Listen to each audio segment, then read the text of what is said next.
नमस्कार, capital TV देख रहे हैं आप। मैं हूं आपके साथ हर्ष भारद्वाज। बात पथिकी में आपका बहुत बहुत स्वागत है। बात पथिकी में बात करेंगे राम मंदिर चोरी मामले को लेकर, क्योंकि एसआईटी ने जहां पर रिपोर्ट सौंपी तो दूसरी तरफ कांग्रेस की तरफ से प्रदर्शन किया जा रहा है। आज उत्तर प्रदेश में सड़कों पर कांग्रेस है। इससे पहले करनाल हो या फिर पंजाब हो, वहां पर भगवा पट्टी बांधकर प्रदर्शन किया गया था अलग अलग राज्यों के अंदर, और ये कहा गया था कि दान चोरी मामले का सच सबके सामने आए। आज अजय राय मैदान में है तो दूसरी तरफ समाजवादी पार्टी के मुखिया अखिलेश यादव ने एसआईटी पर सवाल खड़े किए हैं और कहा है कि एसआईटी का कोई औचित्य नहीं अगर किसी पर एफआईआर दर्ज नहीं होती तो। सच कब तक सामने आ पाएगा और किस तरीके से राजनीति हो रही है, बातचीत करने के लिए तीन खास मेहमान मेरे साथ जुड़े हैं। स्वागत करते हैं, चर्चा की शुरुआत करेंगे। विजय कौशिक साहब मेरे साथ जुड़ रहे हैं, कांग्रेस के आप लीडर हैं। विजय कौशिक साहब, आपका बहुत बहुत स्वागत कर रहा हूं, आप एक बार फिर से मेरे साथ जुड़ रहे हैं। विधुमैन साहब, आपका भी बहुत बहुत स्वागत, बीजेपी के लीडर आप हैं, आपका भी बहुत बहुत स्वागत। अरुणेश जी, आपका भी बहुत बहुत स्वागत है, वरिष्ठ पत्रकार के तौर पर आप मेरे साथ एक बार फिर से जुड़ रहे हैं। आप तीनों ने समय निकाला, आप तीनों का स्वागत। सबसे पहले विजय कौशिक साहब, मैं आपके पास ही आ रहा हूं क्योंकि विपक्ष सवाल उठा रहा है। एसआईटी ने अपनी रिपोर्ट सौंप दी है, प्रारंभिक रिपोर्ट, और ये कहा जा रहा है कि आज शाम आते आते एफआईआर दर्ज हो सकती है।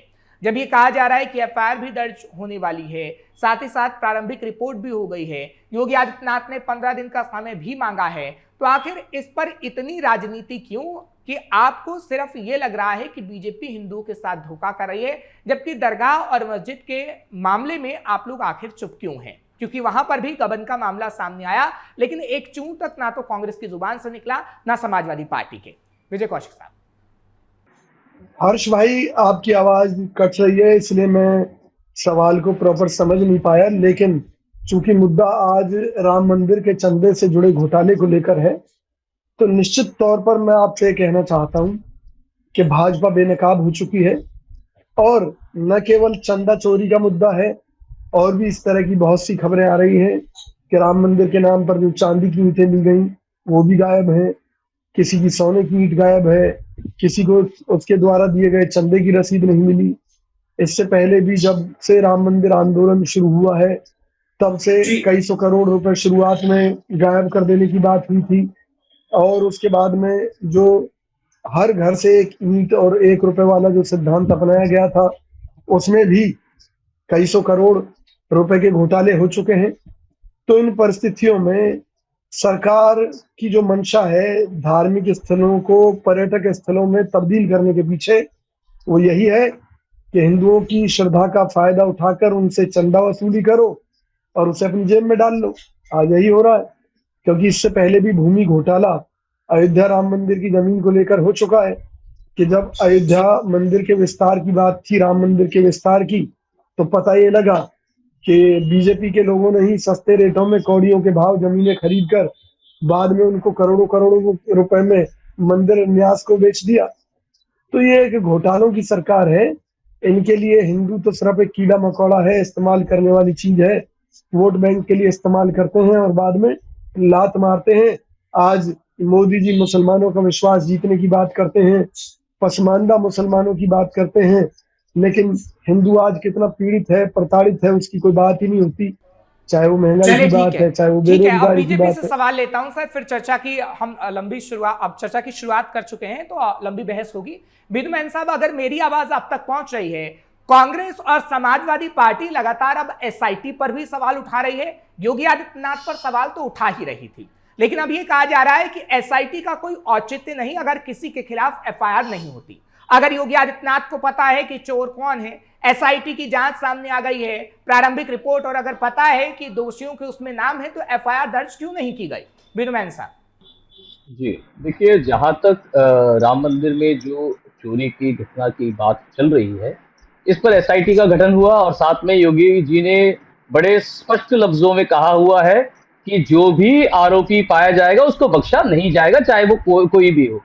और देखिए, बड़ी हास्य बात है, ये लोग जो इलेक्शन के टाइम पे बनने वाले हिंदू कोर्ट के ऊपर जनेऊ पहनने वाले हमसे सवाल पूछ रहे हैं, जिन्होंने इनके पुरखों ने तक जो है एंटी हिंदू स्टैंड लिया, चाहे 1951 में नेहरू जी ने सोमनाथ मंदिर को लेकर हो, चाहे वो 2007 में सुप्रीम कोर्ट में कांग्रेस ने अर्जी लगाई और श्री राम जी के अस्तित्व पर सवाल उठाया, राम सेतु को तोड़ने पर इन्होंने आमादा हुए थे, ये आज हमसे सवाल पूछ रहे हैं। ये समाजवादी पार्टी, आपको याद होगा बच्चियों के कल्याण के लिए जो 30,000 रुपए की राशि की बात जब की गई, जिस पर जो है सवाल पूछे पर लिखित जवाब है, सपा सरकार के मंत्री का लिखित जवाब है कि भाई ये राशि के लिए कोई हिंदू लड़की इसमें नहीं ले सकती है इस पैसे को, ऐसा कोई प्रावधान हमारे में नहीं है। ऐसा करने वाले आज हम पर सवाल पूछ रहे। देखिए, हिंदुओं की बात जो है, राम मंदिर की बात जो है, हिंदू धर्म पर और राम पर आस्था रखने वाले देख लेंगे। इन लोगों को, ये जो नकली हिंदू है, इन लोगों को करने की जरूरत नहीं है। चाहे समाजवादी पार्टी हो जिन्होंने कार सेवकों पर गोली चलाई, ललितपुर के हनुमान मंदिर की घंटियां बांधने वाले, और आप ये कांग्रेसी साथी साथ बैठे हुए हैं। अभी 2026 की देख लो ना, तेलंगाना में 13th सेंचुरी की मंदिर इसको तोड़वा दिया गया डेवलपमेंट के नाम पे। भाई स्कूल, इनको स्कूल की जगह नहीं मिली। पर खड़गे जी के परिवार जो है, ट्रस्ट जो है, आने पौने दाम पे एरो सिटी की जमीन खरीद लेते हैं, पर इनको मंदिर तोड़कर ही जमीन चाहिए थी। ये आज जो है राम मंदिर के हितैषी बने हुए हैं।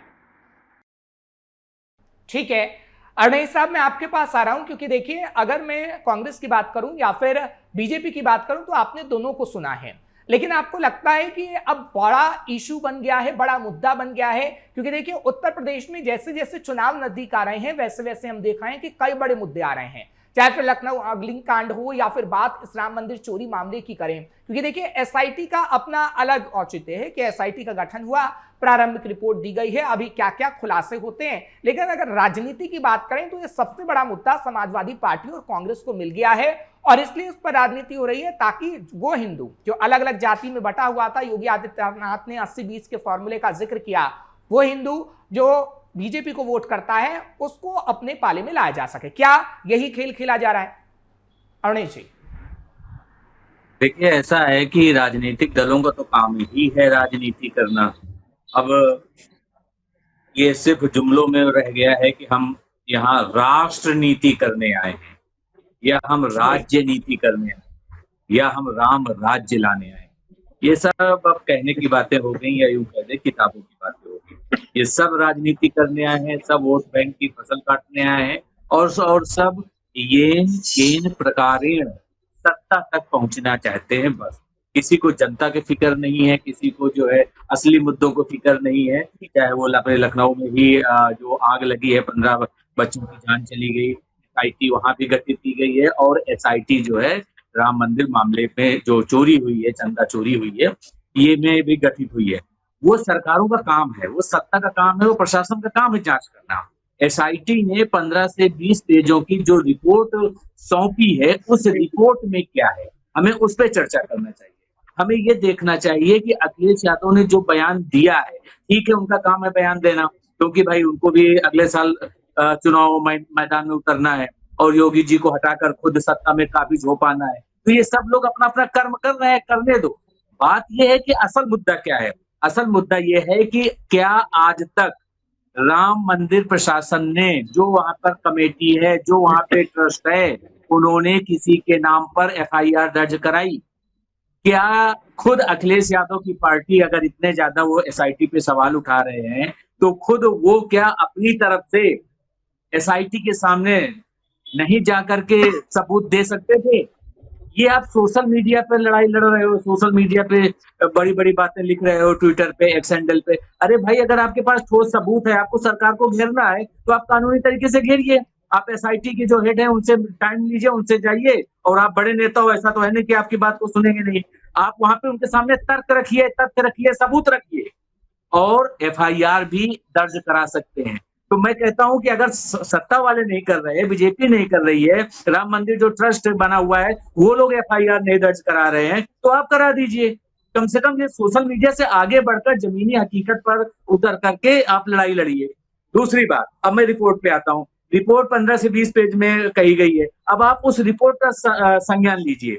दरअसल मैं जो मुझे जानकारी है उसके अनुसार जो ये चोरी हुई है चंदे की, इनमें जो बिल्कुल पैसे गिनने वाले जो लोग थे, उनको 12,000 से 15,000 रुपए, 18,000 रुपए महीने की सैलरी पे रखा गया था। और ये ऐसे में काम उनको 8 घंटे नहीं करना था, दिन रात काम था, यानी ये तो पूरे 12 घंटे की ड्यूटी दिन में या रात में। और उन्होंने सैलरी के लिए थोड़ी ना वो काम कर रहे थे, वो तो चोरी के लिए काम कर रहे थे। हालांकि वो भी छोटे लोग हैं, उनके ऊपर जो बड़े बड़े लोग बैठे हुए हैं वहां तक इस जांच की आंच जानी चाहिए। और मुझे ऐसा लग रहा है कि आने वाले समय में जो चंपत राय जी हैं इन पर भी सवाल उठ रहे हैं, और एसआईटी को इनसे पूछताछ करके आगे क्या फैसला होना है, अब तो ये योगी सरकार को फैसला लेना है। चलिए ठीक है, SIT अरुण जी, जमा आप ये कह उसके रहे हैं बाद कि किसके नाम पे FIR होती है और किसके नाम पर जो है कौन जेल जाता है, ये तो आने वाला वक्त बताएगा। कांग्रेस की अगर बात करें तो बीजेपी ने सवाल उठा दिए। अभी बीनू मेनन साहब को आपने सुना होगा, उस सवाल का जवाब आप दीजिएगा। लेकिन एक सवाल और है जो अरुणेश जी का है, वो कह रहे हैं कि अगर आपको दिक्कत है तो आप ही FIR दर्ज करवा दीजिए। अगर आपको दिक्कत है तो कोई सबूत आपके पास है तो आप ही दे दीजिए ना। आपको एक चीज बताऊं मैं, ये सब मुद्दों से भटकाने की साजिश होती है कि विपक्ष मुकदमा दर्ज करा दे। करेंगे मुकदमा दर्ज, ये सरकार के हाथ में है। सरकार तो संज्ञान लेकर भी मुकदमा दर्ज करा सकती है, पहली बात। और यहाँ तो ये साबित हो रहा है, कई लोग पकड़े भी जा चुके हैं, साबित भी हो रहा है कि चोरी हुई है। और लेकिन उसका मुख्य सरगना कौन है? मान लीजिए चंपत जी की बात कर रहे थे, मैं तो ये कहूंगा इससे पहले चंपत जी चंपत हो जाएं मोदी जी की तरह। ललित मोदी याद होगा आपको, मोदी जी की तरह चंपत राय चंपत ना हो जाए, इससे पहले ही उनकी भी गिरफ्तारी इस मामले में होनी चाहिए। तो ये कहीं ना कहीं भाजपा का एजेंडा है। हिंदुओं के जो मंदिर हैं, संस्थान हैं, धर्म संस्थान, उन पर कब्जा करना और उनसे अपनी एक इनकम करना। हम कहते हैं औरंगजेब ने जजिया कर लगाया था, तो भाई आज जो दर्शनों के नाम पर उज्जैन के अंदर जो पर्ची कटती है, सुगम दर्शन, आरती दर्शन, भस्म दर्शन, फलाना दर्शन, जो इलाहाबाद में कटती है, ठीक है, बनारस में जो कटती है, तो ये सब क्या है? जो बनारस में आप पर्चियां काट रहे हैं, तो क्या माननीय मोदी जी किसी औरंगजेब से कम है क्या? भाई आप किस आधार पर भगवान के दर्शनों के नाम पर पर्ची काट रहे हैं? ऐसे ही आप राम मंदिर में कर देंगे आने वाले दिनों में। और जो श्रद्धालु अपनी श्रद्धा से चंदा चढ़ा रहे हैं, उसमें भी इतनी घोटालेबाजी। तो इस सरकार को माफी मांगनी चाहिए। कमेटी गठित करनी है तो पक्ष और विपक्ष सबको लेकर कई कीजिए ना, किसने रोका है? अब वही है, आपकी लाठी आप ही की भैंस। चोरी भी आप करा रहे हैं, जांच भी आप करेंगे, तो क्लीन चिट तो आप देंगे एक दूसरे को। चलिए बीनू मेनन साहब वो कह रहे हैं कि चोरी भी आप ही करवा रहे हैं और जांच भी आप ही करवा रहे हैं, तो कहीं ना कहीं आगे आने वाले समय में क्लीन चिट भी आप ही दे देंगे, विपक्षी पार्टी कह रही है सर। हालांकि विपक्षी पार्टी अभी मुक्तेश्वर आनंद और कई लोगों से जांच कराने की मांग कर रही है। अब ये किस लिए कर रही है ये विपक्षी पार्टी बता सकती है, लेकिन उस पर भी सवाल उठते हैं, मैं सवाल उठाऊंगा। लेकिन विजय कौशिक साहब ने जो सवाल पूछा है उसका जवाब दीजिएगा बीनू मेनन साहब जी। जो कौशिक जी बोल रहे हैं, देखिए इन्होंने बड़ी जल्दी पर्चियों पर, मंदिरों के दान पर, सब पर सवाल उठा लिया। ये शुरू से एंटी हिंदू रहे हैं। मैंने 2007 का प्रकरण बताया, कोर्ट में एफिडेविट फाइल किया जिन्होंने भगवान श्री राम के अस्तित्व पर जिन्होंने सवाल उठाया। आज भगवान श्री राम की बड़ी चिंता हो गई इनको। इन्होंने हमेशा से राम मंदिर का विरोध किया, आज इन्हें राम मंदिर की चिंता हो गई। क्या इनके मुंह से आपने कभी भी किसी किसी मस्जिद या चर्च के बारे में सुना? चर्च में 2020 में believers church, eastern believers church में केरल में 6 करोड़ जो ईडी ने बरामद किया, इस पर कोई इन्होंने टिप्पणी दी कि भाई वो पैसे कैसे आया? ब्लैक मनी इससे पहले भी केरल के चर्च में बरामद हुआ, कई 100 करोड़ रुपए बरामद हुए, क्या इस पर बोला? और सैयद सलासर गाजी, ये प्रयागराज में है, अभी इस पर सवाल उठ रहा है, वहां पे चंदा चोरी पर। क्या इस पर विपक्ष ने कोई सवाल उठाया? चाहे कांग्रेस ने, चाहे समाजवादी पार्टी ने कोई सवाल उठाया? देखिए निष्पक्ष जांच हो रही है, निष्पक्ष जांच हो रही है, और इनको मंदिर के पैसे, मंदिर के कार्यशैली पर, सब पर सवाल है। और इन्होंने, और ऐसे लोग, देखिए अगर बिलीवर्स इस लोग को, इन चीजों को लेकर बोले तो अच्छा लगता है, पर मैं एक बात, जो हमारे काबिल साथी जो है, इनकी एक बात पर मुझे आपत्ति है, जिन्होंने कहा ये छोटे लोग हैं, इतने पैसे में काम करते हैं। देखिए चोरी करने वाला कोई छोटा या बड़ा नहीं होता, करोड़ों रुपए की कमाई करने वाले भी चोरी करते हैं। क्या रॉबर्ट वाड्रा ने चोरी नहीं करी? क्या लोगों की जमीनें आने पौने दाम पर खरीद कर बेचने का काम नहीं किया? सरकारों को क्या ठगने का काम नहीं किया? क्या कांग्रेस पार्टी ने जिस ललित मोदी का नाम ले रहे हैं, ललित मोदी विजय माल्या को पैसा देकर एक पार्टी करते, अगले दिन बैंक से पैसे फाइनेंस करने का काम करते थे, क्या ये चोरी नहीं है? क्या ये लोग छोटे लोग थे? तो छोटा या बड़ा नहीं होता चोरी में, चोरी करने वाला चोर होता है। और योगी जी ने बड़े स्पष्ट लफ्जों में कहा है कि जिसने किया है उसे बख्शा नहीं जाएगा। चलिए ठीक है कौशिक साहब, जल्दी से इसका जवाब दीजिएगा, फिर मैं अरुणेश साहब के पास जा रहा हूं, क्योंकि बीजेपी ने कई बड़े सवाल उठा दिए। रॉबर्ट वाड्रा और राहुल गांधी तक का जिक्र किया है कि क्या रॉबर्ट वाड्रा जमीन मामले में नहीं और कांग्रेस पार्टी उस दरगाह पर भी सवाल उठाए, उन चर्चों के जो पैसों की रिकवरी की बात हुई है उन पर भी सवाल उठाए। क्या करेंगे? इनकी जबान हलक में अटक जाएगी। आ रहा हूं कौशिक साहब, बस हाँ कंप्लीट करें। कौशिक साहब सवाल है, वो कह रहे हैं कि कांग्रेस के समय में चोरी नहीं हुई थी क्या? रॉबर्ट वाड्रा ने चोरी नहीं की थी क्या? जमीन का मामला उन पर नहीं चल रहा है क्या? नेशनल हेराल्ड वाला केस नहीं है क्या? तमाम बातें बीजेपी इस वक्त पूछ रही है। ठीक है, गांधी की दरगाह प्रयागराज में अभी हाल में इसके ऊपर उठा है कि वहां पे चंदा। ठीक है मैं साहब सवाल का जवाब ले लेता हूं। ठीक है कौशिक साहब, सरकार ये आंकड़ा दे कि देश के मंदिरों के अलावा कितने चर्चों पर, कितने गुरुद्वारों पर और कितने ये जो मस्जिदें हैं इन पर सरकार का कब्जा है। जाहिर सी बात है, आपको पता चलेगा कि केवल हिंदुओं के धर्म संस्थानों पर सरकार का कब्जा है। और राम मंदिर को लेकर अगर हम सवाल उठा रहे हैं तो चूंकि ये मुद्दा सरकार और प्रशासन के अधीन है और वहां पर इतना बड़ा घपला हुआ है, तो इसलिए हम आवाज उठा रहे हैं। पहली बात, हाँ, जिस दिन किसी चर्च का या किसी मस्जिद का जो वहाँ कार्य प्रणाली है वो सरकार के हाथों में होगी और वहां अगर कोई चंदा चोरी का मामला सामने आएगा तो निश्चित तौर पर हम सरकार को कटघरे में खड़ा करेंगे। और मैं कहता हूं कि भाई अगर सरकार के पास इस तरह की खबरें हैं कि किसी दरगाह में चोरी हो रही है तो चोरी को रोकना सरकार का काम है। उस दरगाह को ठीक है कौशिक साहब, माफी के साथ टोक रहा हूं, एक सवाल ले रहा हूं आपसे प्लीज। हाँ ठीक है, कुछ गलत लगेगा तो मैं सवाल पूछूंगा। एक सवाल ले रहा हूं आपसे, ठीक है कौशिक साहब, फिर मैं अरुणेश जी के पास जा रहा हूं। आप ही कह रहे हैं कि जिस दिन मस्जिदों का मसला आएगा, दरगाहों का मसला आएगा, कांग्रेस पार्टी सवाल उठाएगी। ठीक है, मैं इस बात को मान लेता हूं। वक्फ बोर्ड की मैं बात करता हूं, आ रहा हूं अरुणेश साहब, बस 1 मिनट दीजिएगा, एक ही मेरा क्वेश्चन है। अब वक्फ बोर्ड का बिहार का मसला आया, बिहार के अंदर वक्फ बोर्ड ने आम लोगों की जमीनों पर कब्जा किया, आम लोगों की बाइट आई, कांग्रेस लीडर से भी गुहार लगाई गई, लेकिन कांग्रेस लीडर ने एक बात नहीं कही सर, और वो 40 साल पुरानी उनकी जमीन थी, लेकिन वक्फ बोर्ड ने कब्जा कर लिया। लेकिन कोई बात आप लोगों को समझ नहीं आई और आपने चुप्पी साध दी कि भैया तमाम मुसलमान मौलवी साहब नाराज हो जाएंगे। जल्दी से कमेंट करिएगा इस पर। अरुणेश जी देखिए, कौशिक साहब ये कह रहे हैं कि जिस दिन मस्जिदों का मसला आएगा, दरगाहों का मसला आएगा, तो हम उस वक्त भी सवाल उठाएंगे। अभी मंदिर का मसला आया तो हम सवाल उठा रहे हैं। लेकिन अगर मैं बिहार की बात करूं, या कई जगहों पर ऐसे मसले सामने आए हैं सर, कांग्रेस पार्टी से गुहार भी लगाई गई, वक्फ बोर्ड का मसला मैं बिहार का बता रहा हूं, लेकिन कांग्रेस पार्टी मुसलमानों के मुद्दे पर खामोश रह जाती है। क्या वाकई ऐसा है अरुणेश जी?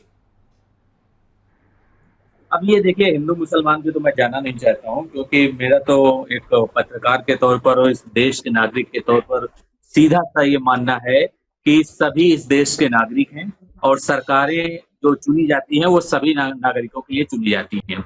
मैं जो बीजेपी प्रवक्ता सवाल उठा रहे थे मेरी बात का, वो शायद मेरी उस बात के अर्थ का भावार्थ नहीं समझे।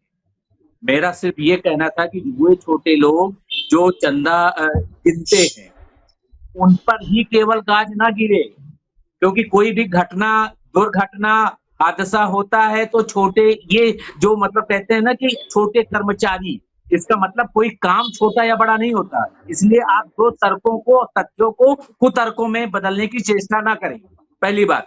दूसरी बात, मैं ये कह रहा हूं कि चंदा चोरी का करोड़ों रुपए का ये घोटाला है, एक तरह से करप्शन है। तो क्या ये करप्शन सिर्फ जो नोट गिन रहा है वो अपने बलबूते कर लेगा? अरे भाई, प्रॉपर मैकेनिज्म है इसका। कोई एक, जिसको कहते हैं ना कि सरगना है, जो ऊपर से नीचे तक चीजों को देख रहा है। अन्यथा सीसीटीवी की ये पढ़िए, एक्चुअली आजकल क्या है कि पढ़ाई लिखाई कम होती है और सोशल मीडिया में जो बड़ी बड़ी बातें होती है उसके आधार पे तर्क दिए जाते हैं। अरे भाई आप पढ़िए 15 से 20 पेज की उस रिपोर्ट में एसआईटी ने क्या कुछ कहा है। उसमें साफ तौर पे कहा गया है कि जो सीसीटीवी लगे थे उनकी प्रॉपर मॉनिटरिंग नहीं हो रही थी। कुछ ऐसे समय पर वो चेंज किए जा रहे थे जो पैसा गिना जा रहा था। तो मैं सिर्फ ये कहना चाहता हूं कि ऐसे लोगों पर ही केवल गाज गिरा के आप समस्या का समाधान नहीं कर सकते हैं। दूसरा उदाहरण, लखनऊ में इतनी बड़ी आग लगी, कुछ भी घटना रही हो, दिल्ली में भी आग लगी, अरे आपने एक फायरमैन को हटा दिया, एक एलडीए के अधिकारी को हटा दिया, एक कर्मचारी को हटा दिया, एक इंजीनियर को हटा दिया, बस हो गया समाप्त। अरे भाई ये फिर मैं कह रहा हूँ, इनके काम को मैं छोटा नहीं कह रहा हूँ, मैं ये कह रहा हूँ कि ये ऐसे लोग हैं जो जिन पर कार्रवाई तो हो जाती है, लेकिन इनके जो बिनू मैनन साहब, हाँ, जो गिरोह के हेड है उन पर कार्रवाई कीजिए, तब जाके कुछ होगा। अब लास्ट में एक बात और हंस में कह दूं कि ये जो एसआईटी की रिपोर्ट आई है, इस रिपोर्ट के आधार पर जल्द ही एफआईआर होने वाली है। ये सच है कि अभी तक जो अखिलेश यादव कह रहे हैं ना कि बिना जो है ये रिपोर्ट वैसे ही है कि तीर के बिना कमान है ना, तो वो कहीं ना कहीं मुझे भी लग रहा है कि देरी नहीं होना चाहिए, क्योंकि जब से इस मामले का खुलासा हुआ है उसके बाद आधिकारिक तौर पर कोई भी एफआईआर किसी भी व्यक्ति के नाम पर, मैं कहता हूँ नामजद ना सही, तो बिना नाम लिए हुए आप पुलिस का क्या फर्ज बनता है कि वो एफआईआर दर्ज करे, प्रॉपर जांच पड़ताल करे। एसआईटी ने तो अपना काम कर ही दिया, आगे भी वो करेगी, अन्यथा कोर्ट को स्वतः संज्ञान लेना चाहिए, क्योंकि ये करोड़ों राम भक्तों की आस्था से जुड़ा हुआ सवाल है। चोरी नहीं चलेगी। चलिए ठीक है बिनू मैनन साहब, देखिए सवाल इस पर है, क्योंकि देखिए अगर अरुणेश जी की बात करें तो अरुणेश जी ये कह रहे हैं कि मेरा जो तर्क था वो अलग था, और उनकी बात ये नहीं है, वो ये नहीं कह रहे हैं कि प्रशासन काम नहीं कर रहा है या योगी आदित्यनाथ एक्शन नहीं ले रहे हैं। वो कह रहे हैं कि जो बीच के लोग हैं भैया, ऐसे मामले जब आते हैं तो कहीं ना कहीं सवाल तो खड़े होते हैं, और सिर्फ ऐसे बीच के लोगों पर बार बार कार्रवाई कर देने से फिर ऐसे मामले सामने आ जाते हैं तो सवाल तो उठेंगे सर। कहीं ना कहीं उस जड़ को खत्म करना होगा ताकि ऐसे मामले सामने ना आ सके, चाहे फिर लखनऊ की बात हो या फिर राम मंदिर चोरी मसले की। देखिए हर जी चीजों को इमोशनल टच देने के लिए अपने बात से मुकरना, इन्होंने बड़े क्लियरली कहा था अगर 12,000 की नौकरी पे काम कर रहे हैं उनका इंटेंशन चोरी था। इन्होंने छोटे लोगों पर यही सवाल उठाया था, मेरे को समझने में कोई अंतर नहीं है। और जहां तक एसआईटी की रिपोर्ट की बात है, एसआईटी की रिपोर्ट, एक मिनट, मैं आपके बीच में नहीं बोला ना, आई डिडंट इंटरप्ट ब्रदर, मैंने आपको इंटरप्ट नहीं किया, बीच में मत बोलिए प्लीज। हाँ, और दूसरी बात एसआईटी की रिपोर्ट सार्वजनिक नहीं है, फाइंडिंग्स बाहर है, एसआईटी की रिपोर्ट अभी भी बाहर नहीं है, वो आएगी, आप सबके सामने होगा। अभी एसआईटी की रिपोर्ट कोई बाहर नहीं आई है, ये फाइंडिंग्स हैं कि सीसीटीवी को मॉनिटर नहीं किया जा रहा था, ये सारी चीजें हैं। और अगर ये छोटे कर्मचारियों की बात कर रहे हैं, इतना उतावलापन क्यों? मैंने आपको बड़े बड़े सब्र के साथ सुना ना, आप भी मेरी बात सब्र के साथ सुन लीजिए। और जहां तक छोटे कर्मचारियों की बात है, छोटे कर्मचारियों पर गाज गिरने की बात हो रही थी, इन्होंने अभी बोला ऐसा है, क्या ट्रस्टीज के ऊपर इंक्वायरीज नहीं हुई? क्या ट्रस्टीज के रिलेटिव्स के घर पर छापेमारियां नहीं हुई? सारी हुई है। तो ऐसा इमोशनल टच देने की जरूरत नहीं है, क्योंकि देखिए योगी सरकार इस बात से वचनबद्ध है कि भाई जो गलत करेगा, जो राम मंदिर के साथ जिसने विश्वासघात किया है, करोड़ों हिंदुओं के आस्था के साथ खिलवाड़ करने की जिसने कोशिश करी है, उसके ऊपर सख्त से सख्त कार्रवाई होगी। ये अनलाइक कांग्रेस सरकार के टाइम पे आपको मालूम है, राहुल गांधी जी ने यूके का प्रेस कॉन्फ्रेंस का मेरे पास वो वीडियो है, जहां पे राहुल गांधी जी कहते हैं कि मंदिर में जो लोग जाते हैं वही जो है बाहर आकर लड़कियों को छेड़ते हैं। ऐसी बात बोली है उन्होंने। ऐसी विचारधारा रखने वाले आज जो है मंदिर को लेकर बड़ी सवाल उठा रहे हैं, मुझे समझ नहीं आता। और उस टाइम के तत्कालीन जो होम मिनिस्टर थे शिंदे जी ने बड़े स्पष्ट लफ्जों में कहा है कि मेरे से आतंकवाद, हिंदू आतंकवाद बोलने के लिए मुझे मजबूर किया गया, मैं नहीं बोलना चाहता था। ये पार्टी के आदेश थे 26/11 के बाद कि भाई हिंदू आतंकवाद को जन्म देने वाले, राम मंदिर के विरोध करने वाले, राम जी के अस्तित्व पर सवाल उठाने वाले आज जो है राम मंदिर पर बड़ी संवेदना प्रकट कर रहे हैं। हिंदू मंदिरों से बाहर निकलकर लोग लड़कियां छेड़ने बोलने वाले राहुल गांधी, उनके पार्टी आज बड़े राम मंदिर को लेकर संवेदना प्रकट कर रहे हैं। बड़ी हास्य बात है भाई हिंदुओं की बात जो है हिंदू देख लेंगे, हिंदुओं से आस्था रखने वाले, राम जी पर आस्था रखने वाले बिल्कुल देख लेंगे। और मैं आपको विश्वास दिला रहा हूं, हर जी मैं यहाँ से आपको विश्वास दिला के जा रहा हूं, जिन जिन लोगों ने इस कृत्य को अंजाम दिया है उनके साथ सख्त से सख्त कार्रवाई होगी, irrespective of who they are. चलिए ठीक है, समय कम है अरुणेश जी। देखिए कांग्रेस पर जहां तक हम सवाल उठाते हैं, क्योंकि देखिए कांग्रेस के समय में भी ऐसी चीजें आई हैं, ऐसी बात नहीं है कि कांग्रेस के समय में या समाजवादी पार्टी के समय में ऐसी चीजें नहीं आई हैं, लेकिन बीजेपी विश्वास दिलाने की कोशिश कर रही है कि थोड़ा तो इंतजार करिए, थोड़ा इंतजार करिए। बात करें सीएम योगी आदित्यनाथ की तो 15 दिन का समय मांगा गया है, और बीनू मेनन साहब भी बीजेपी के लीडर हैं, उस जिम्मेदारी से कह रहे हैं कि मैं भी भरोसा दिला रहा हूं कि भैया आप रिपोर्ट आ गई है, थोड़ा सा इंतजार करिए और दूध का दूध पानी का पानी हो जाएगा। अरुणेश जी देखिए ऐसा है, ये थोड़ा सा इंतजार का मजा लीजिए ना, ये मजा उन लोगों को आता है जो उस समय का सदुपयोग कह लो या दुरुपयोग करते हुए आवश्यक जो साक्ष्य होते हैं वो मिटा देते हैं भाई। इसीलिए समय की ये कहा जाता है कि आप जल्दी कीजिए, जितना मामला में जांच में देरी होगी उतना 15 दिन का टाइम लिया है ना योगी जी ने, साक्ष्यों से छेड़छाड़ करके उनको मिटा दिया जाएगा। और अभी मैं बता दूं बीजेपी के प्रवक्ता, मैं तटस्थ पत्रकार हूं, ना यहाँ का ना वहां का, ना मैं बीजेपी का हूं ना मैं कांग्रेस का हूं, इसीलिए मैं आज मैंने आप पर कभी सवाल नहीं उठाया, मैंने आप पर कभी सवाल नहीं उठाया, मैंने आज तक कभी आप पर सवाल नहीं उठाया। ठीक है बीनू मेनन साहब, बीनू मेनन साहब सुन लेते हैं, बीनू मेनन साहब सुन लेते हैं, मैं आपसे रिक्वेस्ट कर रहा हूं, सुन लेते हैं। हाँ से डिबेट में नहीं होऊंगा अगर इस तरीके से कुतर्क करेंगे मेरे साथ बीच में। मैंने बोला ना, एक लाइन बोला था, आपको मिर्ची लग गई थी, अब मैं मेरी बारी है बोलने की, तो एक धैर्य रखिए। चलिए ठीक है अरुणेश जी, अरुणेश जी आपको मैं समय दे रहा हूं, ठीक है ठीक है, एक मिनट बीनू मेनन साहब, बीनू मेनन साहब, बीनू मेनन साहब, ठीक है बीनू साहब, बीनू मेनन साहब, बीनू साहब, ठीक है सुन लेते हैं ना, सुन लेते हैं, ठीक है बीनू मेनन साहब, मैं फ्री फेयर और फियरलेस, चलिए ठीक है देखिए टाइम कम है, मैं घटना हुई है उसमें कौन से बड़े जो एलडीए का चेयरपर्सन है उसको हटा दिया आपने, कौन सा जो संबंधित मंत्रालय है उसको हटा दिया आपने। मैं थोड़ा सा समय अगर बीजेपी मांग रही है, ठीक है अरुणेश जी, समय मेरे पास कम है, माफी के साथ, समय इतना ही था इसलिए आप लोगों को टोक रहा हूं, फिर मुलाकात होगी, हम चर्चा इस पर जरूर करेंगे। अरुणेश जी माफी चाहता हूं, बहुत बहुत शुक्रिया आप मेरे साथ जुड़े। बीनू साहब आपका भी बहुत बहुत शुक्रिया आप मेरे साथ जुड़े। विजय साहब आपका भी बहुत बहुत शुक्रिया आप मेरे साथ जुड़े हैं, आपका सभी का शुक्रिया। फिलहाल समय इतना ही था इसलिए हम आज यहीं पर क्लोज करते हैं, कल फिर मुलाकात होगी, नए खास मेहमान होंगे, राम मंदिर पर ही चर्चा होगी, क्योंकि देखिए प्रारंभिक रिपोर्ट तो अब आ चुकी है। नेताओं का ये कहना है, बीजेपी के लीडर जो बैठे हैं, कि थोड़ा सा समय दीजिए, जिम्मेदारी के साथ वो कह रहे हैं, योगी आदित्यनाथ ने भी जिम्मेदारी के साथ कही है, लेकिन अगर कोई वरिष्ठ पत्रकार बैठा है तो वो तटस्थ होता है और वो पत्रकार के तौर पर ही अपनी बात को रखता है, और वो आपने सुना भी है। कल फिर हम तमाम लोगों को बुलाएंगे, राम मंदिर पर चर्चा करेंगे, हम पर भरोसा रखिए, और खास तौर पर चर्चा होगी राजनीति की, 2027 का चुनाव है और बात पते की 2027 के चुनाव को लेकर ही हम कर रहे हैं। मुझे इजाजत दीजिए, नमस्कार।